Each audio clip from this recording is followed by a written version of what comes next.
good afternoon.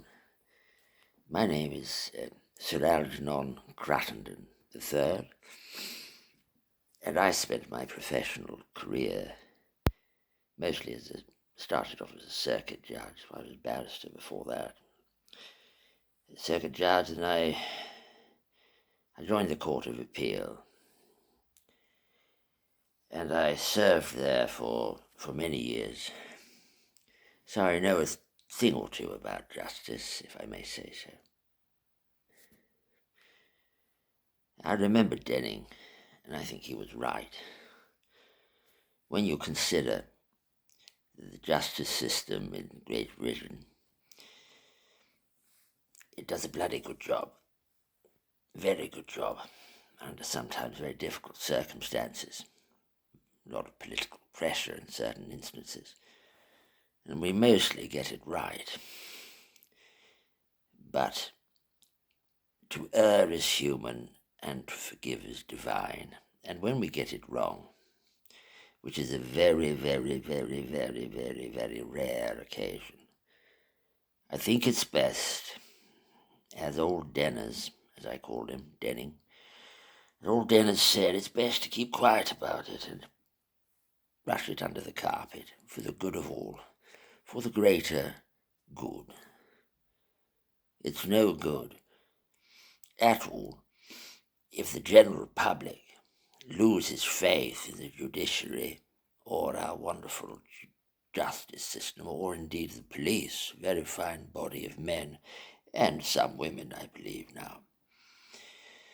It's no good at all if the public has no faith in us. So when we do make the odd little mistake and somebody is in prison for, 5, 10, 20, 50 years, I don't know, it doesn't really matter. The principle is this, is that it's best to keep quiet about it, let it happen, and allow the wheels of justice to keep turning and creaking onwards in a good way, and don't look at the negatives, focus on the positives. What's that old song?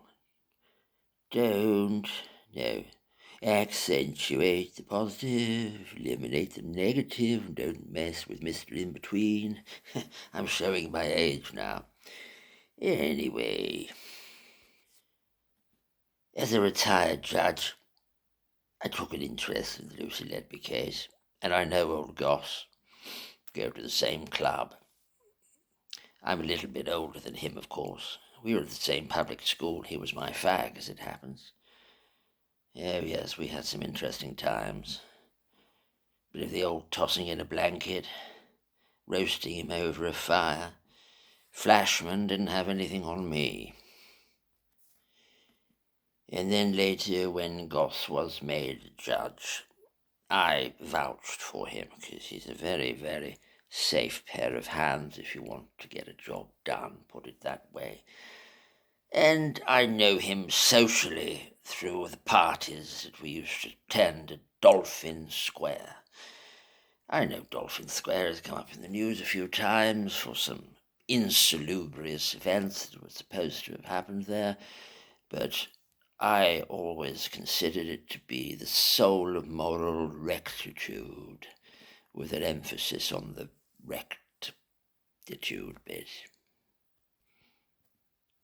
And looking further into the Lucy Letby case and the Court of Appeal's reasoning, I can quite agree with them that had the evidence been available, as indeed it was, during the trial in 2022 and 2023, then, if the defense did not make anything of this evidence, did not bring it to the jury, into the court, it's simply too bad.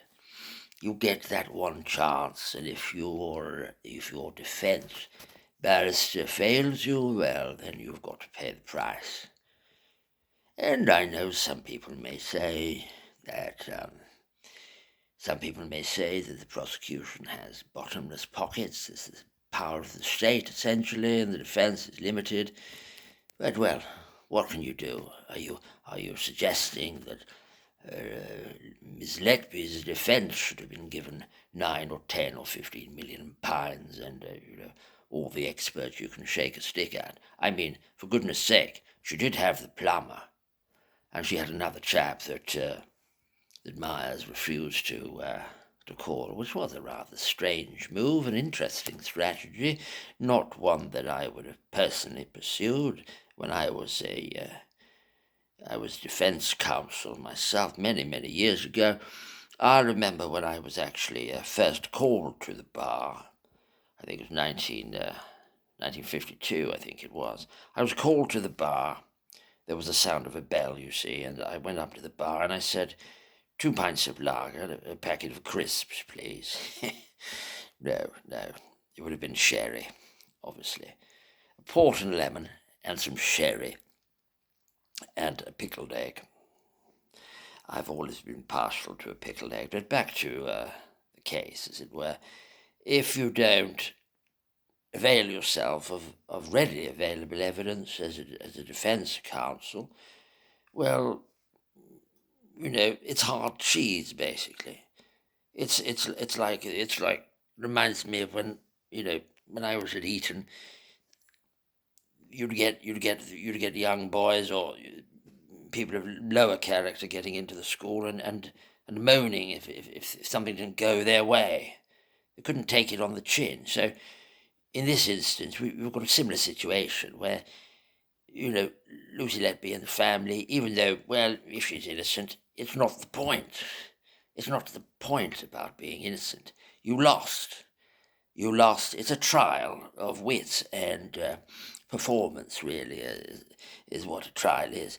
Don't go thinking it's anything to do with the truth. That's your first mistake. I learnt it the hard way. I was an idealist once when I first started out, but you never get anywhere that way. Oh no, you never get to become a sir. You never get to become a sir if you stick to your youthful ideals. You've got to become. There's a drift towards conservatism as you get older, and it's quite natural. But if you want to be somebody in that system, and if you want to join the House of Lords and get into the best clubs, well, you've got to toe the line, as it says. There's a certain amount of you've got to pay respect to the system as a whole, and you can't go around talking balderdash about truth and justice. It just won't wash. No. So anyway, my suggestion is this. Leave it alone. Don't touch it. The system is bloody good. It's the envy of the world. One of the best justice systems in the world. Don't spoil it for the rest of us, who've profited by it quite well. Thank you very much.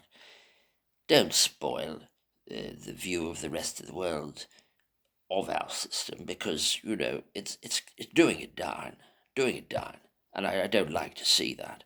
So, in the interests of the whole, as I was saying, protecting the reputation of the British justice system, just leave it alone. Stop all this nonsense whispering about innocence in the case of Lucy Letby, and soon people will forget about it. Just sweep it under the carpet, and nobody will care at all. In a few years, there's just a few weirdos on the internet. Nobody's going to take any notice of those. Certainly not any of my esteemed former colleagues. Anyway, I shall probably join you again for another little cosy chat about the law and all things legal. Thank you, Mark, for allowing me this guest opportunity to appear on your esteemed channel. I think you're a rather odd chap, but nonetheless, you've afforded me, an older man, the opportunity to convey my point of view with very great experience, and I hope that's been instructive and useful to your listeners. Goodbye for now.